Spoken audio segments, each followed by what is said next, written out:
Before the roar of helicopter blades and cries for help, before the world turned upside down, there was only the quiet hum of daily life. In a small, peaceful town, the threat of disaster seemed distant, almost impossible.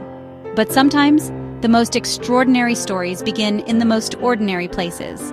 Scott Ruskan was just a 26-year-old accountant, living a life of numbers and routine. His days were filled with spreadsheets, tax forms, and the steady rhythm of office work. He was reliable, dependable, and rarely strayed from his comfort zone.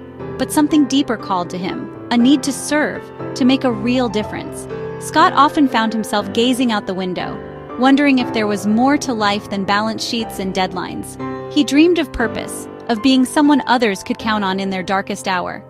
He left his desk job behind, enduring the grueling training to become a United States Coast Guard rescue swimmer. The decision shocked his friends and family, but Scott was determined to follow his calling, no matter how tough the road ahead. Months of pushing his limits prepared him for chaos and danger, for being the last hope in the storm. He learned to trust his instincts, to fight exhaustion, and to never give up, no matter how dire the situation. Just 6 months after graduating, Scott was stationed in Corpus Christi, Texas, ready but untested. The base buzzed with anticipation, and Scott waited for the moment he would be called to action. Then, on a July weekend in 2025, the call came. A real disaster, not a drill.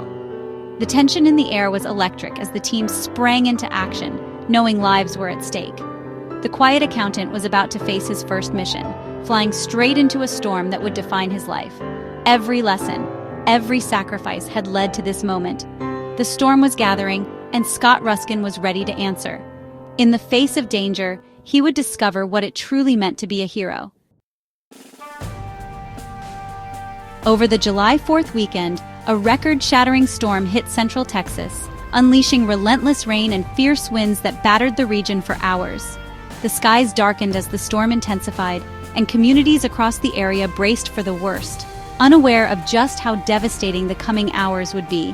The relentless downpour transformed the Guadalupe River into a raging torrent, swelling its banks until it became a 30-foot wall of water, surging with unstoppable force and swallowing everything in its path. Camp Mystic, a beloved all-girls summer camp nestled on the riverbank, was devastated in mere minutes. Buildings that had stood for decades were torn apart, and the familiar landscape was unrecognizable beneath the floodwaters. The flood struck with such terrifying speed that there was no time for a full evacuation. Campers and staff scrambled to escape, but the water rose faster than anyone could have imagined, leaving many trapped and desperate. Cabins were swept away in the torrent, and the camp was instantly transformed into a scene of chaos and tragedy, with debris and shattered memories scattered everywhere. 27 lives were lost that night, but amid the heartbreak, stories of extraordinary bravery emerged. Counselors risking everything to save children, improvising rafts from mattresses, and guiding terrified campers to safety through the darkness. The camp director, Dick Eastman, gave his life trying to save others, remembered as a hero whose courage inspired all who knew him. Hundreds of survivors, cold, injured, and in shock, were stranded on small patches of high ground, surrounded by the wreckage of their camp and the relentless floodwaters, waiting anxiously for rescue as dawn broke.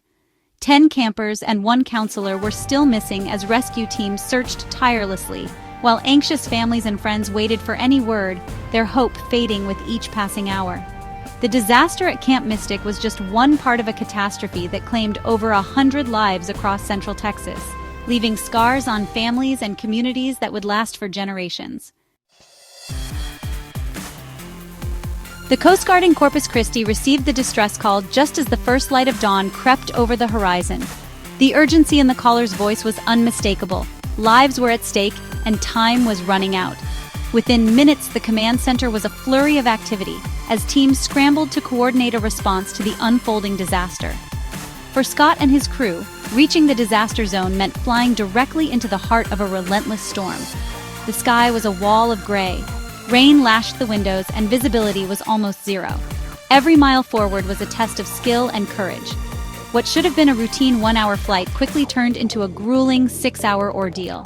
The helicopter was battered by fierce winds and sheets of rain, forcing the pilots to make split-second decisions just to stay airborne. After 4 failed attempts to break through the storm, they finally caught a glimpse of the ground below, a landscape almost unrecognizable. drowned beneath endless floodwaters. The devastation was overwhelming.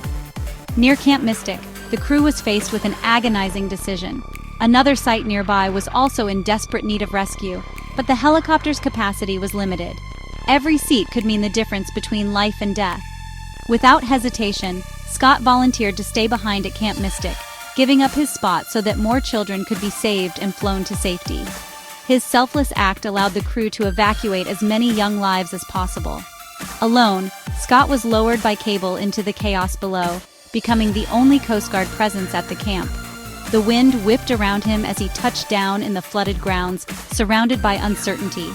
His mission was clear: organize the survivors, keep them calm, and prepare everyone for the next rescue.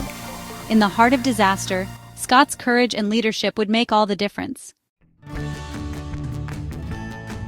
As the helicopter left, Scott stood alone among 200 terrified survivors.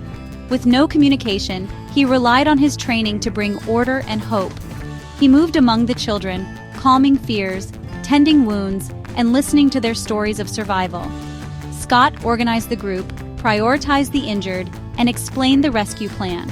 By creating structure, he replaced panic with hope. For 3 hours, he was their leader, comforter, and protector. His calm presence kept the group together in the face of overwhelming fear. Scott Ruskan became the beacon of hope on that lonely hill. At last, the sound of Black Hawk helicopters signaled rescue. Scott led the evacuation, carrying injured children to safety and ensuring the youngest went first. The operation was a testament to teamwork: Coast Guard, Air National Guard, and local responders working as one. Scott credited the counselors and the children's resilience for the success. Over 165 lives were saved at Camp Mystic that day. Scott's first mission redefined heroism, not just in dramatic rescues, but in compassion, teamwork, and hope. In disaster, the greatest strength is the community we build. Scott Ruskan's courage reminds us, even in the darkest storm, hope can prevail.